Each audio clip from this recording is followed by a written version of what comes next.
Alright folks, today I've got two crazy Reddit stories from r/PettyRevenge. In today's lineup, we've got a story of an ingenious pizza worker outmaneuvering an overbearing area manager, ensuring an unsuspecting homeless man enjoys a hot meal each night. Following that, we'll take a turn into college life, where a creative student teaches a lesson to a housemate who has a knack for stealing food. Alrighty, let's dive in.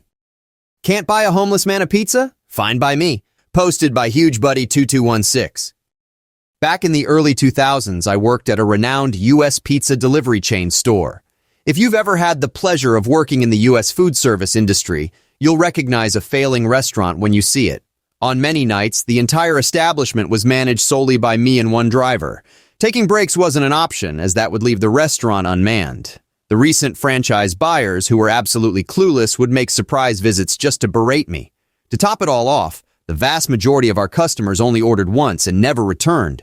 Deliveries took over 90 minutes and we had people returning their pizzas to the store. It was a complete nightmare. For overseeing this chaos, I was paid $8.50 an hour. One particularly quiet night, while I was watching the clock tick towards 11 p.m., a clearly homeless man walked in.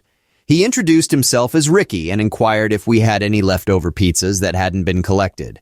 Regrettably, I told him we didn't have any. He smiled, thanked me, and then seeing my sympathetic mood, mentioned that he enjoyed the Meat Lover's pizza.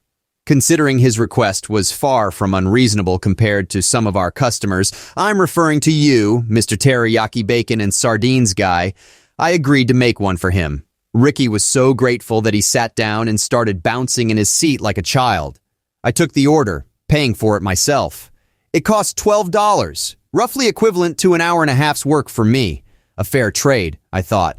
Ricky watched and applauded my dough-slapping and spinning skills. Just as the pizza was coming out of the oven, in walked the area manager, the franchise owner's brother. As usual, he began to shout and accuse me of stealing from the store.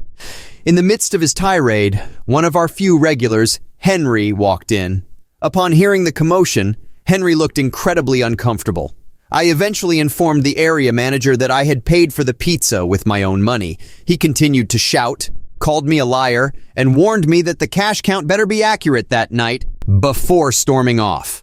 I apologized to Henry and Ricky, and both of them, sympathizing with my plight as an 18-year-old kid, said, "Yeah, work does suck, doesn't it?"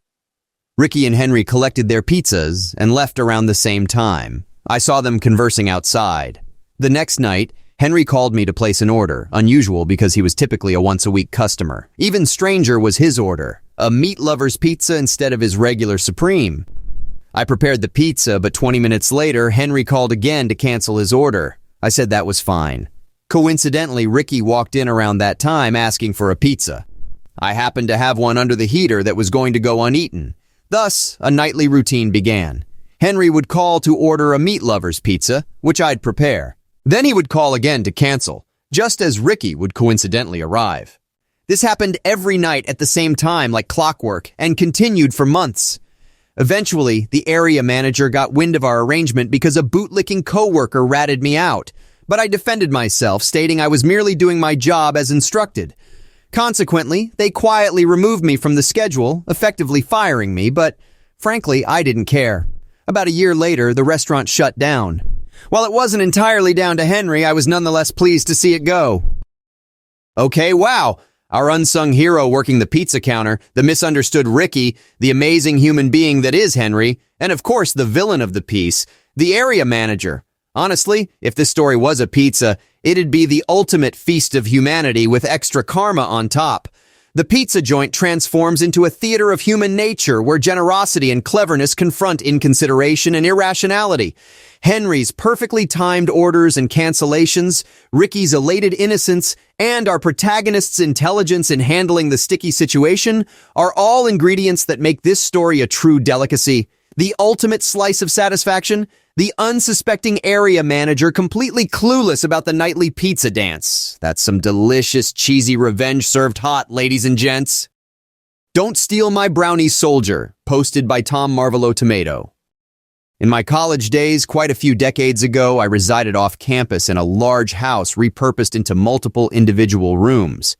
The only shared space was the kitchen. One evening, I prepared a batch of standard Duncan Hines brownies intended for my girlfriend. After taking them out of the oven to cool, I dashed to my room to fetch my jacket. During my brief absence, half of the pan was swiftly devoured by one of my housemates, who I'll refer to as Cadet Doofus. He was still sitting there, his shirt and hands smeared with brownie crumbs, wearing an idiotic grin. When I returned, he looked at me and proudly declared, were those your brownies? They were delicious. Now, Cadet Doofus was known in our house for being a slob, a bully, a food thief, and generally lacking in intelligence. At 6'4" and 250 pounds, with no muscle to speak of, no one was fond of him. However, his timely rent payments made eviction impossible. Cadet Doofus was also a member of the ROTC, Reserve Officer Training Corps, a college program that trains students to become officers in the U.S. military. This program has strict rules, especially regarding substance intake.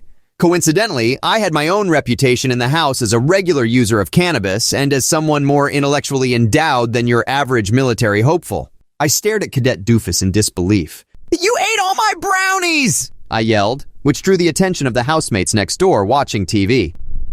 Yep, Cadet Doofus responded, grinning stupidly and licking his fingers. "You owe me $2.50 for the brownie mix," I continued, raising my voice. Yeah, sure, I'll get that to you next week, maybe, or not.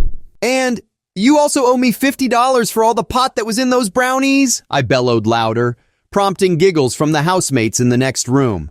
What? The pot? The marijuana in those brownies? You've just devoured a week's supply of weed, I shouted back. This drama began to draw a crowd of housemates. Panic washed over his dull face. "I can't have any of that marijuana. I'll lose my scholarship." I glanced at my watch dramatically. "And it gets worse. You have about an hour before the effects kick in. Given the amount you've consumed, you're going to be high for the next 2 days." Now Cadet Doofus looked genuinely terrified. "Oh no! I have drill instruction all day tomorrow. They'll know. What do I do? We need to purge this from your system, fast, before the high sets in." With that, my housemates and I seized Cadet Doofus, dragging him to the bathroom, and began devising odd ways to make him regurgitate the brownies. We tried a glass of salt water, a finger down his throat tickling the back of his tongue with a spoon, and firm back thumps. After 20 minutes, he finally relinquished the brownies to the porcelain god. He collapsed on the bathroom floor, sweat pouring, tears streaming, and body shaking before looking up at me. "Thanks, man, for saving me from getting high and losing my scholarship." He reached into his pocket, extracted a couple of 20s, and said, "Here, man, take this and I'll pay you back the rest next week, and I promise not to eat your stuff again." Slowly, he picked himself up and stumbled back to his room. I returned to my room, made a second batch of equally tasty and drug-free brownies for my girlfriend. Cadet Doofus never stole anyone's food again. Let's break down the absolute genius that is this story. Cadet Doofus, the notorious food thief, finally meets his match. Our quick-witted protagonist doesn't just let his stolen brownie slide. No, he creates a revenge plot that's sweeter than any dessert. The tale takes a hilarious turn as Cadet Doofus is forced to empty his stomach, filled with dread about the false promise of an impending high. His retribution is watching the hard-earned cash slipping from his hand and the stolen food slipping from his stomach. The story's aftertaste? The knowledge that our protagonist got to enjoy his brownie making in peace. So here's a toast to our hero who made sure Cadet Doofus never nabbed another nibble. Cheers to the sweet taste of petty revenge. Hey, wait! As always, don't forget to kindly tap the like button, share, subscribe, and let me know in the comments below what you would have done if you were in this situation. Stay safe out there in that crazy world. Much love, peace.